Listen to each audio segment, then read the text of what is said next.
Today on the podcast, I have a very special guest, Dr. Allison Alford. Allison is here on the podcast to talk about a subject that is not talked about enough for us as women, and that is daughtering. Allison's research focuses on what good daughtering means, how it shapes family dynamics, self-worth, and contributes even to burnout. In this amazing conversation, Allison and I will talk about the concept of daughtering, why it matters for you to understand your role as a daughter and give words to that role, as well as the impact that role likely has in a balanced life. You're not going to want to miss this interview. Are you ready? Let's get to it. Working moms, I am so excited to be bringing this guest to you today. Today, I have Dr. Allison Alford with us, and I'm going to let her introduce herself here in just a moment, but I'm very excited about this conversation. This has actually been a sort of a requested topic for a while now, and I have an amazing guest that's going to share all about it with us. And so thank you for being here, Allison. Yes, I'm delighted to be here. Thank you so much, Rebecca.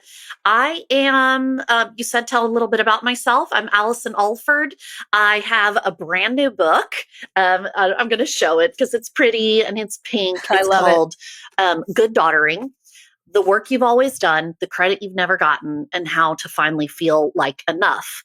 And this book has in it all of the research that I've been doing over the past decade plus, speaking with women about what daughtering is and what daughtering means to them in their life. So I know that's what we're here to talk about is what is daughtering for adult women in the middle of their lifetime. Yeah, I'm delighted.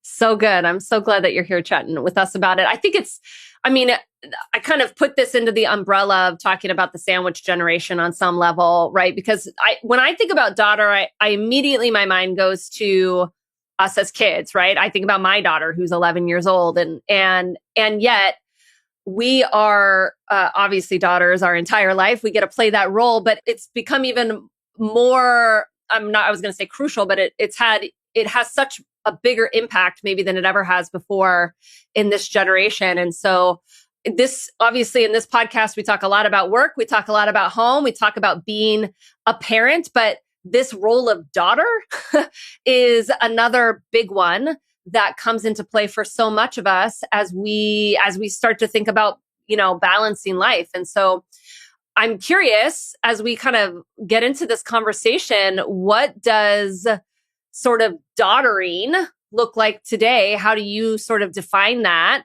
And why do you think it's such an important kind of conversation for today? Yeah, I think many women do like what you're thinking about. I'm 43, and so sometimes somebody brings up daughter. Oh, all right. And you think of your own daughter, but I'm not talking about our daughters. I'm talking about you and me. We're the daughter. Yeah. Exactly. And really what I'm interested in helping women see and think about is the ways that we are doing daughtering, meaning how we show up in our extended family, in our intergenerational relationships with our parents, and the things that we do that really matter for keeping a family connected. And the thing is that daughtering includes emotional, logistical, cognitive, and identity labor, much of which is invisible even to the women who are doing it. And the women I speak to are often exhausted by doing it without even realize that you've been doing it for decades and have decades yet to go. Yeah. Yeah. I mean, as you were just describing that, I was thinking about how the role that I play, as the daughter in my family, and I have a brother and I have a stepbrother as well.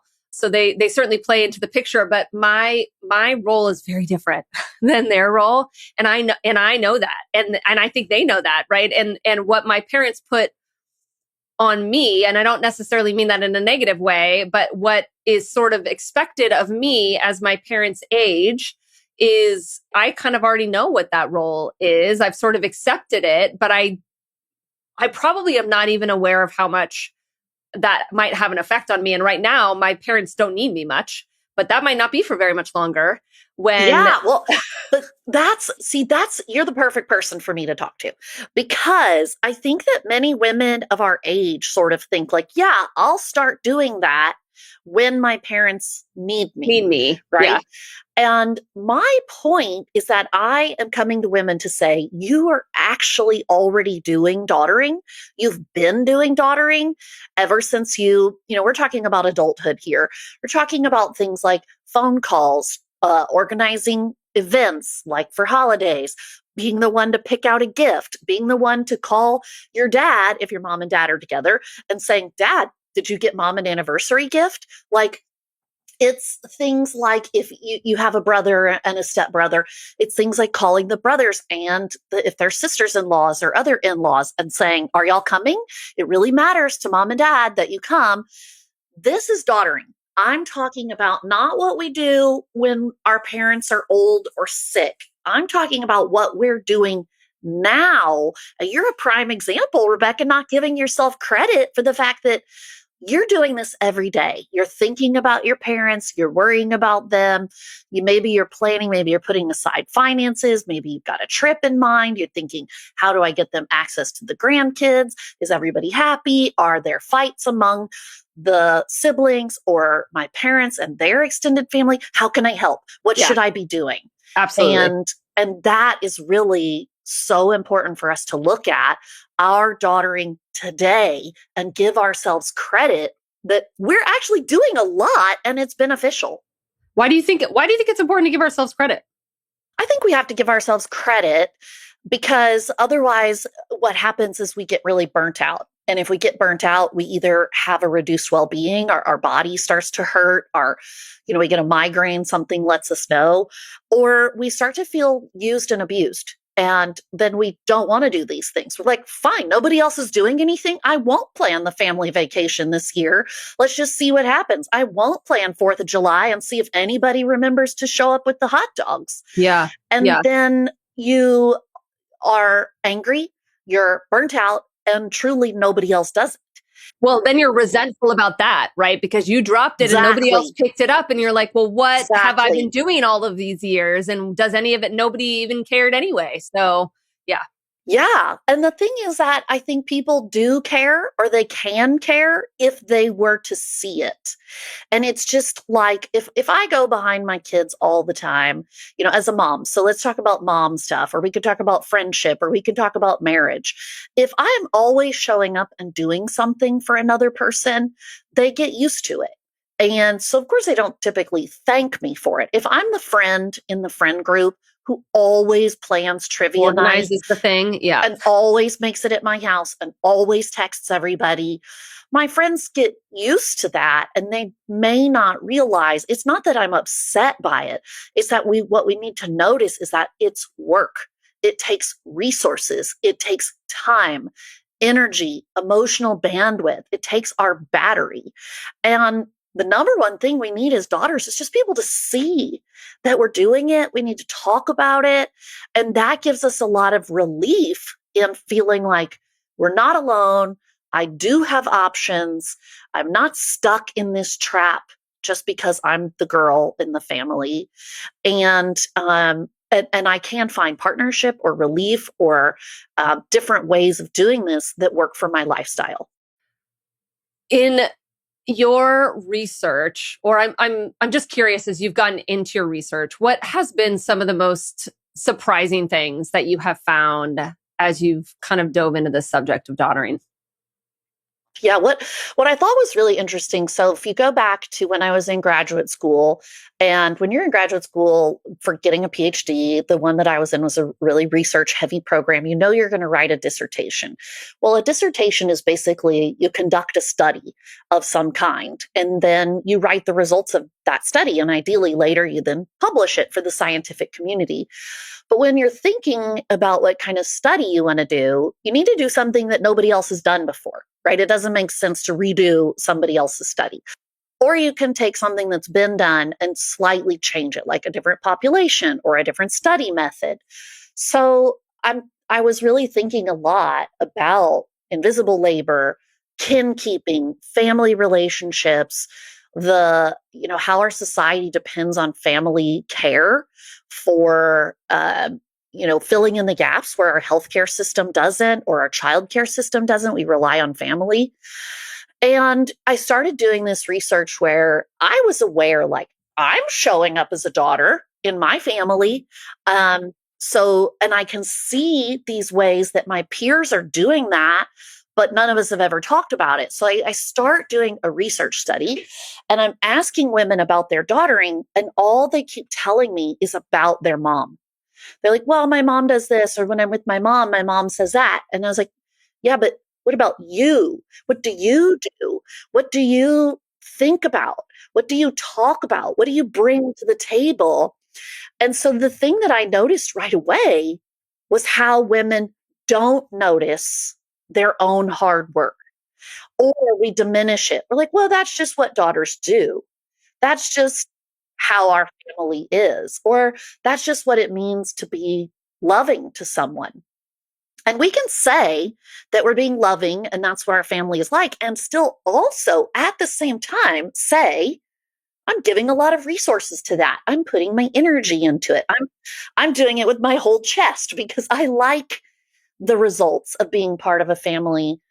And sometimes it's a lot, and sometimes it's a big pressure. And sometimes I need a little bit of a break. It's what this is reminding me of is I mean, I talk about this a lot with my clients, and as we started talking about work-life balance, obviously the subject of your partnership comes up if you are with a partner of some kind, and sharing the mental load of being parents, right? And like oftentimes the female, and as research would show in the relationship, takes on more of the household management duties and the parental duties and the mental load of that and the invisible labor that is associated to managing the household and so forth. And I think more than ever, there's been more research, there's more awareness of how much women take on in this dynamic, in this partnership more than ever. I have never thought about it from the lens of a daughter and a son.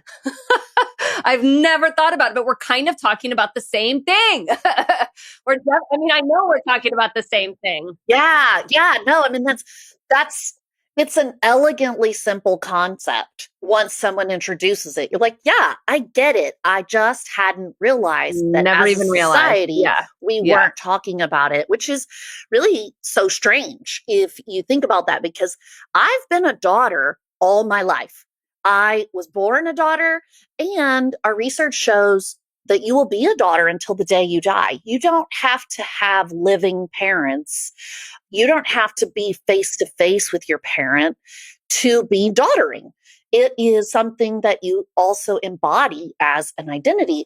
So why is it that this role that I do my whole lifespan has somehow been backburnered as less important than being married or being a parent? And to be clear, not every woman becomes those things, married or a parent or a worker or a community leader or a neighbor, but we're all daughters. And it really deserves a position of respect in our lives and in the front of our brain, talking about it, highlighting it, saying, this is a beautiful role that's very important to our families and very important to society. Yeah. And it comes along with it a bunch of expectation and taking up of your mental capacity and your emotional capacity in ways that, are underappreciated by everyone else and even ourselves. Yeah. So when I started doing the research, what I found was, okay, let's try to categorize the ways that daughtering is work, or how daughters show up in a relationship. Because I think that one of the easiest, quickest ways to see is when we're doing something, right? Like buying a gift or hosting a family dinner. And so doing or tasks is the first way that we are showing up and giving labor as a daughter. And many daughters often feel like, if I don't do enough visits or phone calls or access to the grandkids or going on a trip or planning the trip or, buying stuff, I'm not a good daughter. And we're really focusing on that doing. But what I learned through my research is there's a bunch of other types of labor. And so that's thinking labor, feeling labor, and what I call being labor, which is identity.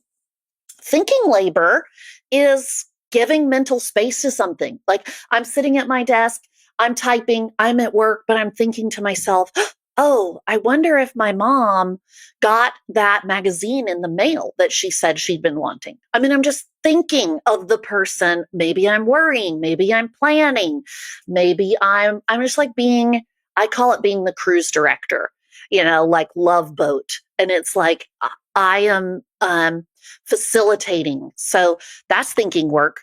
Emotion work or feeling is when I try to make sure everybody in the room is happy. I'm trying to manage and soothe and smooth emotions. I'm taking on emotional burdens to try to help everybody have a good time. So it seems like it's a Hallmark movie. And then the last one is identity work or being work. And it's how we represent ourselves as a daughter of the family, even if nobody else is around. How do I continue the legacy of our family, the traditions of our family, the moral courage of our family? How do I continue those things onward? And that takes some effort. It takes A lot. some emphasis on it. It doesn't just magically happen on its own. Right. Right. I mean, I'm just thinking about how today I walked my kids to school as I do most days. And then I knew my parents just left on an international trip and I hadn't heard from them yet. And so I just should double check to make sure that they're okay. And so I opened up my WhatsApp and I texted and I just, hey, everybody all right? Did you make it there okay? Yeah, that's a perfect example. That's something I do every day. Thinking. Yeah, I love to check on my parents on the Maps app. We've just had some icy conditions here in Texas, and I'll just open up the map and be like, "Are they at home? Did they go somewhere? Are they walking around? Are they driving when they shouldn't be driving?" As if I'm somehow in control of them. But that takes us into what are you going to do if you found out that they were driving? And I think that this takes us into one of those places that is a great point to go to, which is sometimes we make the mistake of, as daughters, talking about, well, now I'm parenting my parent. I'm trying to raise these people. I'm trying to get them to be sensible. And that's such a misnomer. And using the wrong word actually hinders us from getting a full picture of what it's like to do daughtering. When I care about my parent, when I worry about them, when I check on them, when I tell them to do better, I'm daughtering my parent. And I'm really proud of being a little porcupine if I have to, a little crawl in their side. Yeah, a little prickly. I'm never going to be their parent. I'm their daughter who loves and cares for them. Yeah. Yeah. And that would fall, that you would probably see that in both the thinking, in all three, really, the thinking, the feeling, and in the being when you're in that zone. Yeah, these elements overlap. And one of the things that I talk about in the book, I use kind of a metaphor of gardening and being a gardener to try to understand what it's like to do daughtering. Okay, so a gardener is gardening when they're out in their garden and they're tilling the soil. And I mean, a gardener lives for the fruit, the vegetables, the flowers to bloom. And as daughters, we would love for there to be beautiful moments by the fireside. And, we play a family game and everybody's laughing but a gardener also has to think about their garden when it's time for the weeds. A gardener is thinking about their garden when they're at the bookstore buying a book or new gloves. A gardener is a gardener when they're making a TikTok video about garden talk. And those are the same things about being a daughter. We are daughtering whether we're at the bookstore or making a TikTok or standing face to face with our parent in the flowers and in the weeds. I think it's so important to think about daughters are often the prickly people who have to bring up the difficult things. I mean, are those sons going to do it? I don't know that the sons do it. Not always. It depends. Yeah, absolutely. And kind of going on into this subject a little bit, we keep going a little bit further and we kind of start talking a little bit about being a part of the sandwich generation. Because I would imagine that, and I don't know, you tell me, but because I've done little to no research on this, But I would imagine our roles as daughters has probably shifted quite a lot as our parents are aging, they're getting older and living longer. And then expectations around caretaking has shifted dramatically at least in America over the last, several centuries. Not centuries, over the last, whatever, many years. Decades, So like, how yeah, many years 50 is that? years for Decades. Yes, sure. decades. Social Security and All the the things. So boomer generation. Yeah. I'm curious how you see these things coming together and the impact of being, how this all plays out and being the sandwich generation. At least you and I are, for sure. Yeah. So the original term of the sandwich generation, what that means is like, I'm a woman in the middle of my life, but I have aging parents who need me, and I have children, young children who need me. Okay. And there's sort of also this sort of partner romantic interest mentality that we don't say. But in addition to that, the sandwich generation is a lot of us as women, we're working, we're in paid employment, or we have careers. And so the idea of the sandwich generation term was meant to say we're like being squeezed and kind of needed from all sides. And I think it's such a great term, but in a way, the sandwich generation ideology makes us think that we're really only being squeezed if our parent becomes sick, or if they're become very elderly, or they need like intense caregiving, need us to drive them to the doctor. And I want us as daughters to recognize we have been giving and doing and providing for our family connection, for that system to stay in place over decades. But it's so important for us to recognize that what a 20-year-old daughter does is different than what a 50-year-old daughter does. And it doesn't just flip a switch and all of a sudden our parents need us in that moment. It is incremental. So one thing that happened to me this week or last week is my parents sent a group text to what we call adults fam. And it's all the adults in the big adults, and then we have big fam that has the children in it, which are teenagers as well. And it was about legal services. They're ready to update their will. And they were just wondering which lawyer to use and where should they do that.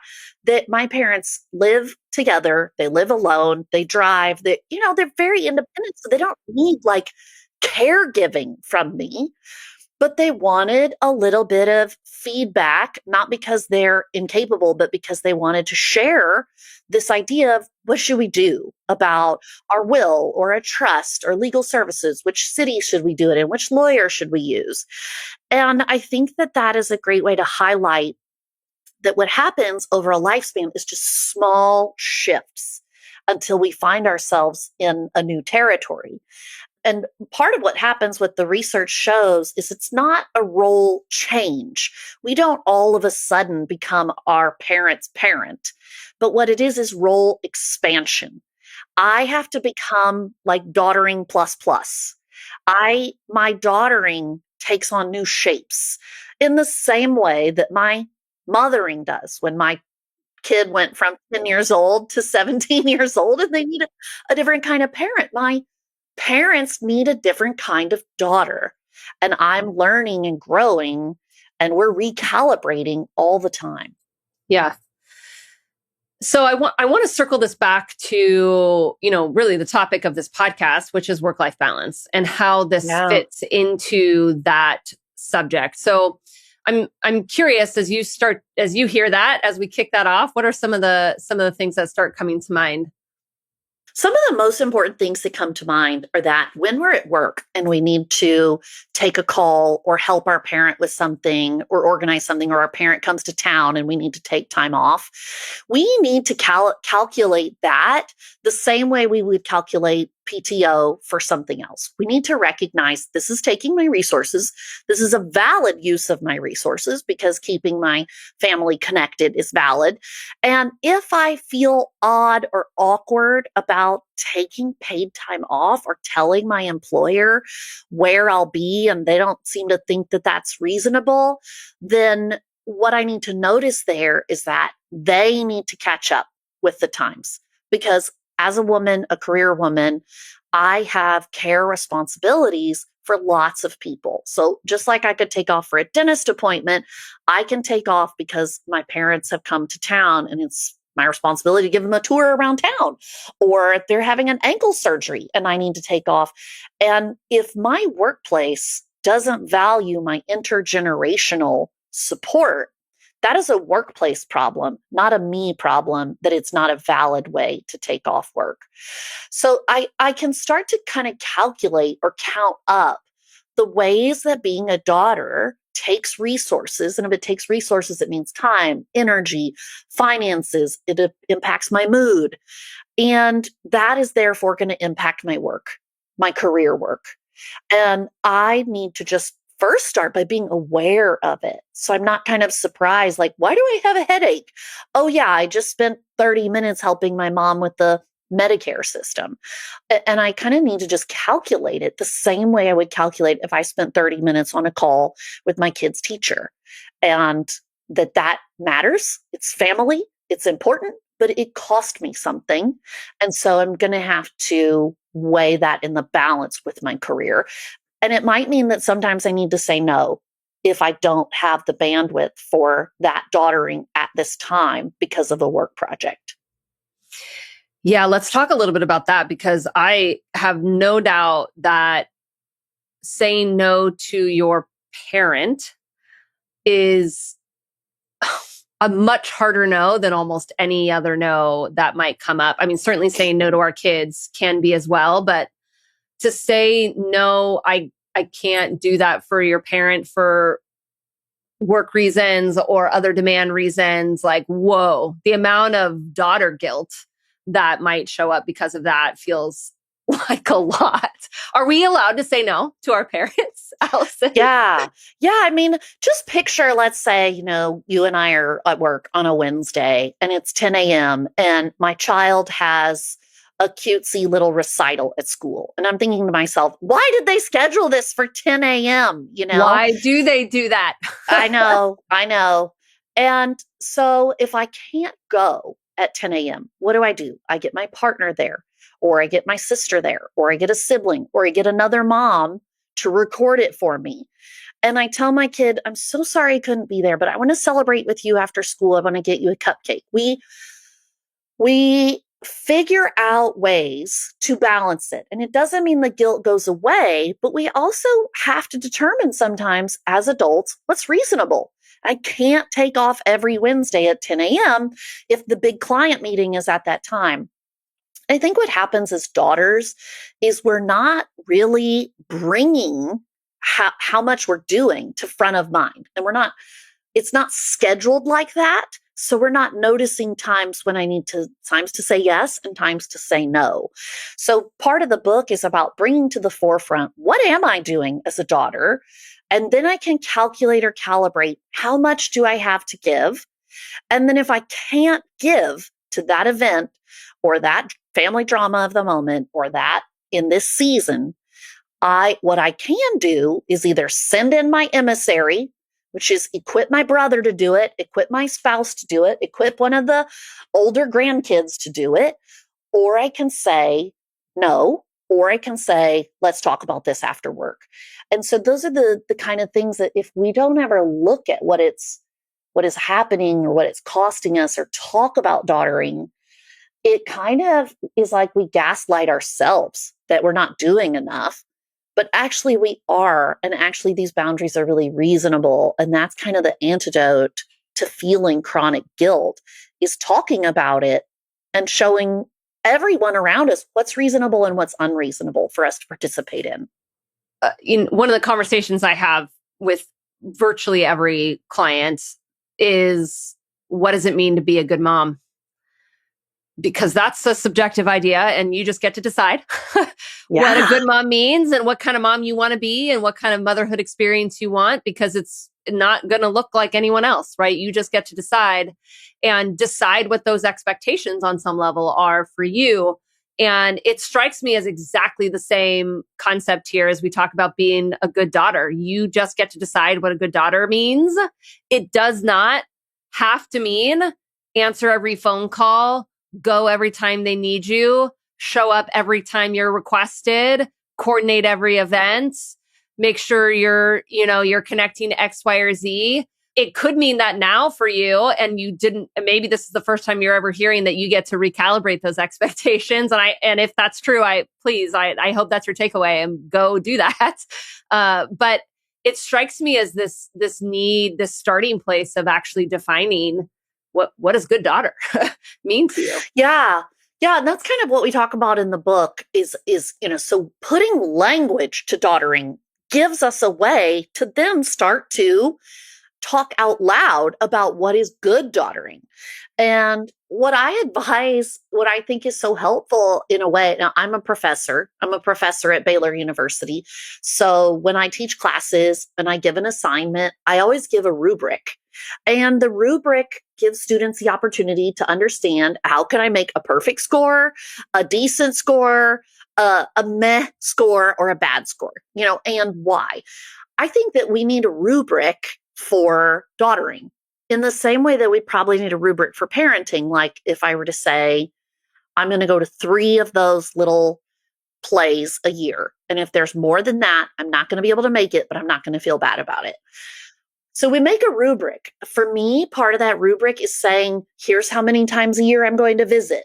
Here's how much money I have to give toward a family vacation. Or just last night, my husband and I were talking about whether we should be putting money in an account that's for the future. It's for 10 years in the future. So maybe I'm calculating how much money I have. Or if you live across the country from your parent, money is a big deal because every time you go see them, it's a plane ticket and a hotel room. I think it's reasonable to put an estimate on each of those things. Here's how much money I have for visits for this year or this season. And also to say things like, here's how much time I have, again, for phone calls. I'm going to call once a week, or I'm going to call every day, but for 5 minutes. I mean, you decide, but sort of the key is you've got to make it permanent. You got to write it down, or you got to tell people. Right. And then my second hack for that is, so first write it down, make a rubric, make sure you've got kind of an idea of what do I think a really good daughter does in my family, in my life. And then my second tip is aim for a B+. You're not going to hit Amen. every row of the rubric. Preach it all the time. B+ is great. A B+ daughter. And it really comes from this idea of parenting. It talk about the good enough daughter that Winnicott talked about with attachment theory. And this idea that if you were a good enough mother, your kids would turn out great. You don't have to be the perfect mother. You don't have to be the always on call mother. You just have to be a good enough mother, and your kids will turn out great. And you don't have to be the perfect daughter. And you won't ever be able to be a good enough daughter if you don't calibrate where the goal line is or what the rubric is. But once you've calculated that or calibrated or written it down, just aim for B+. And the good news is that for most of us, our family members are still going to love us. They're still going to want us around. Yeah. They're probably going to give us a pass. We need to give ourselves a pass in order to find that balance. I was just talking with a client yesterday who is trapped in their home in the snow and for days now, as you are experiencing where you're at. And she was really exacerbated with the whole situation. Like she was just kind of at the end of her limits with being trapped with her immediate family. And she was feeling really bad about that. Yeah. She was feeling really bad about not wanting to be with her family anymore, that she had been trapped long enough. And it was challenging for X and X reason, right? And I responded back with, a conversation around boundaries, and how boundaries with our family is no different than boundaries we might talk about between work and home, and how important it is to put up those boundaries and then not feel bad about them, right? And that putting up a boundary with your family whether we're talking about your kids, in this case, or we're talking about your parents, obviously your adult parents. Either way, you don't have to feel bad about protecting yourself and you and your time and the things that are most important to you. This is your life, right? You get to decide how you want to live it and what rubric you want to live by and what expectation you want to live by. The fact that you have to put up boundaries doesn't mean anything's wrong. It doesn't mean that there's a problem even. It means that you are doing what you need to do for yourself to live life the most successfully, across all areas of life. Yeah. Sometimes what that tells us, I think, when we're thinking, I don't want to be here in this moment, and we think, oh, I feel bad because it seems like I want to leave this space, is, another reframe of that is just my body's itching to go do these other things that I'm good at, my career, my friendships, my community, my thought leadership that the world needs. And as women, we're so hard on ourselves thinking that we should want to and be good at these care roles, and particularly parenting. But I think that daughtering is another one that requires a lot of care. And we have to ask ourselves, why do women feel that way? And my answer to that is because we live in a society that values women as carers, as maternal bodies, as and our society doesn't do as well at valuing our knowledge, our tasks, our doing, our governmental positions, our moral courage. And so that's not really something that we have to lean into and agree with. Like, if we agree with, I should want to be with my kids all the time, I should want to be enjoying, family life 100% of the time, we're denying the skills that we have for these other areas of our life. And I think as a daughter, we have to remember our parents want us to achieve. They want us to have big goals and dreams. They want us to travel. They want us to make money and be better than their generation. Yeah. They want us to make friends and, be out there in the world being change makers. And so at the same time that they want to see us, they also want us to have big, bold lives. They do. And it's okay for those two things to exist at the same time. And we might have to say no to one thing, but we're embracing this other thing. And while they might miss us, they'll also be proud of us. And I see that happening in my life, in my family, in my immediate family and in my extended family. Would my mom like to talk to me on the phone more often? Would my dad like me to visit more? Yeah, but they're so proud of what I'm achieving and accomplishing. And it's like those two things can exist at the same time. Yeah. I don't necessarily want to go too far down this rabbit hole, but I want to sort of acknowledge the family situations that exist where we experience a lot of guilt tripping from our parents. And I'm curious some of your thoughts on handling parents that have that language that they use with us, and that makes it's really hard to get over that guilt individually because it feels like such an external narrative to us from our parents. And how do we deal with that? Yeah. Well, you talked about setting boundaries. I think boundaries is such a great term, and kind of it's good to define it. A boundary is something that I'm going to do for me, regardless of what you're doing. Right? This is what I've decided to do for me. And families that develop boundaries and healthy communication, it doesn't mean it's easy or pleasant just for it to be healthy. Just like drinking green juice may not be easy, but it's healthy, right? These kinds of things, like going for a 2-mile run may not be easy, but it's healthy. So we have to have a perspective of what's healthy and what's effective. And especially for those of us who are moms, we need to also have an emphasis on, what am I modeling for the next generation for what I want my kids to do with me or feel like they can go do out in the world. And so while there may be some discomfort this way with my parent who is unhappy, I am not responsible for all of their happiness. They have to have a purpose in life. They have to find ways to fill their life that are not fully dependent on me to fill that up.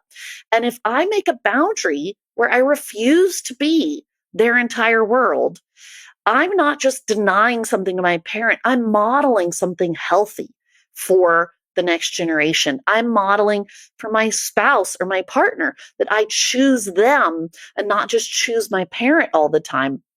So life is full of discipline and denial. And so when I deny my parent something and they're grumpy about it, I could just look at that and think sad, blaming, shame, terrible.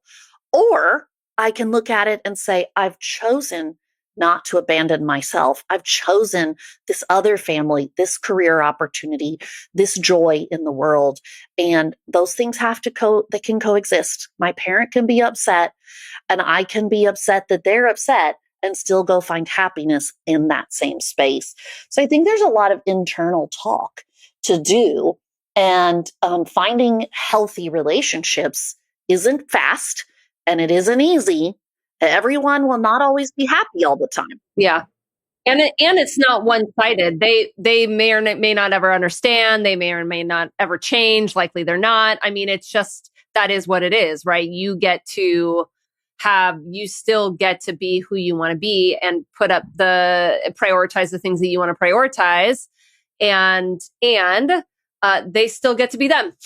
And now it's just a decision on how you want to interact with that in a way that feels joyful to you. And that, brings about all of your priorities, not just the one. Yeah. And maybe that involves grieving, grieving that your parent can't come to that place with you or is no longer in that space in their life where they understand kind of the multitude of things that you're doing.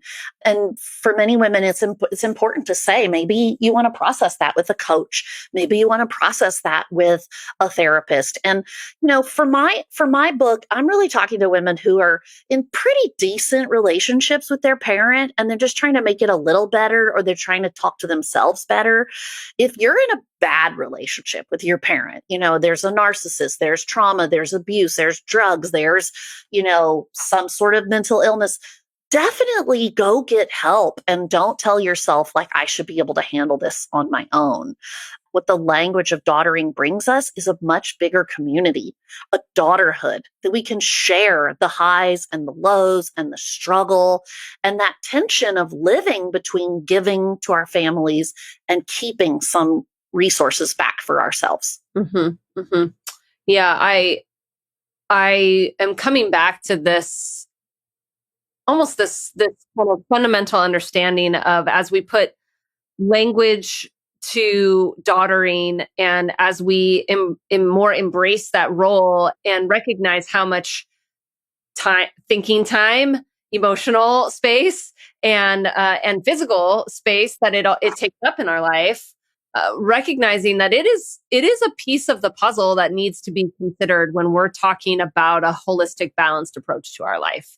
We don't want to discount or not give credit, I guess, to this role that is very important to us and that takes up some of our resources, to your point, and that it's going to be a part of this picture. It's not as black and white as sometimes we like to think about work-life balance in this case, since that's what this podcast is focused on. It really isn't just that simple.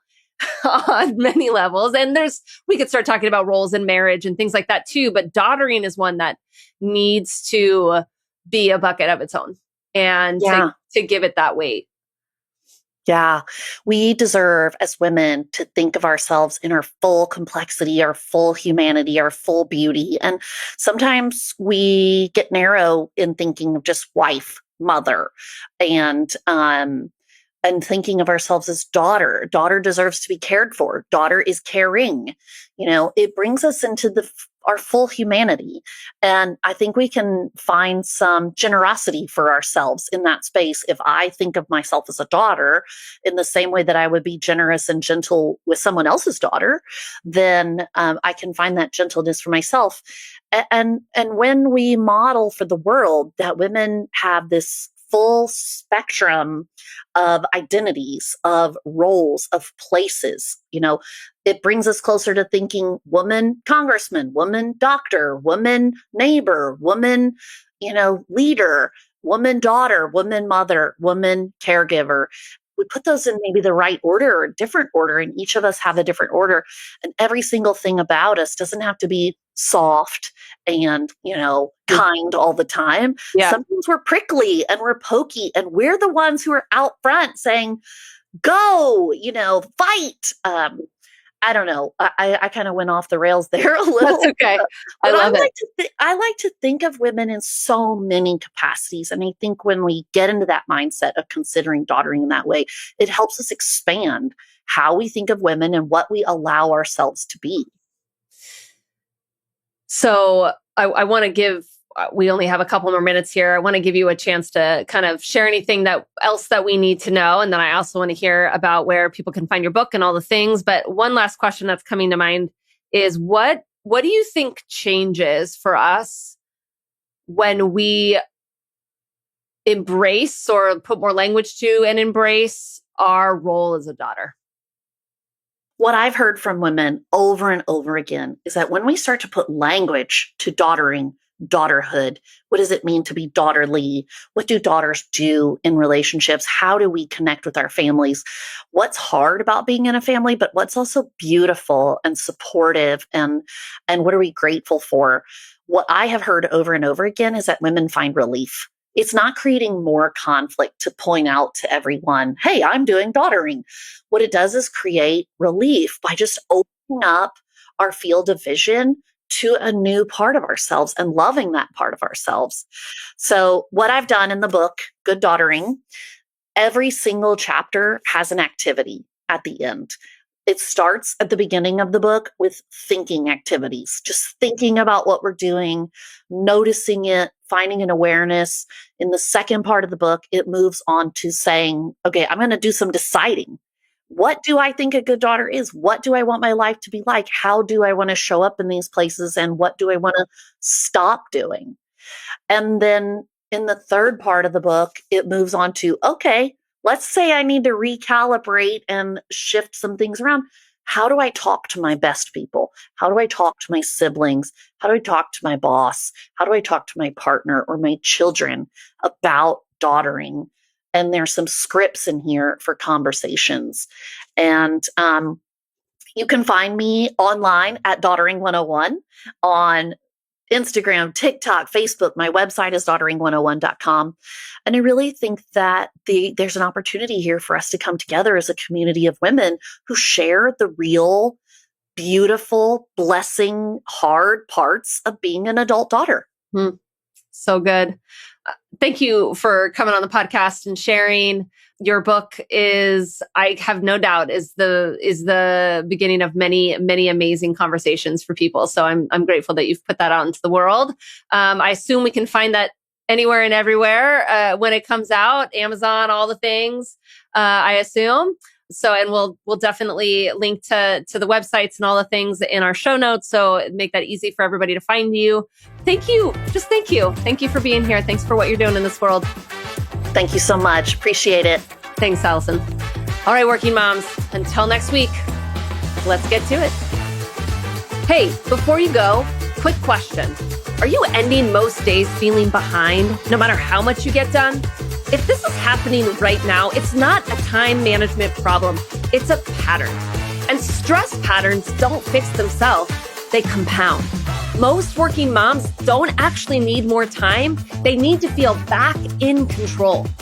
Inside my Break Free from Stress strategy call, we spend 30 focused minutes identifying exactly what is driving your overwhelm and mapping out a clear shift so you stop reacting and start leading your life again. If you're tired of white-knuckling your weeks, don't put this off. Go to the show notes and click on the Break Free from Stress strategy call link to schedule your call right now. All right, working moms, till next week, let's get to it.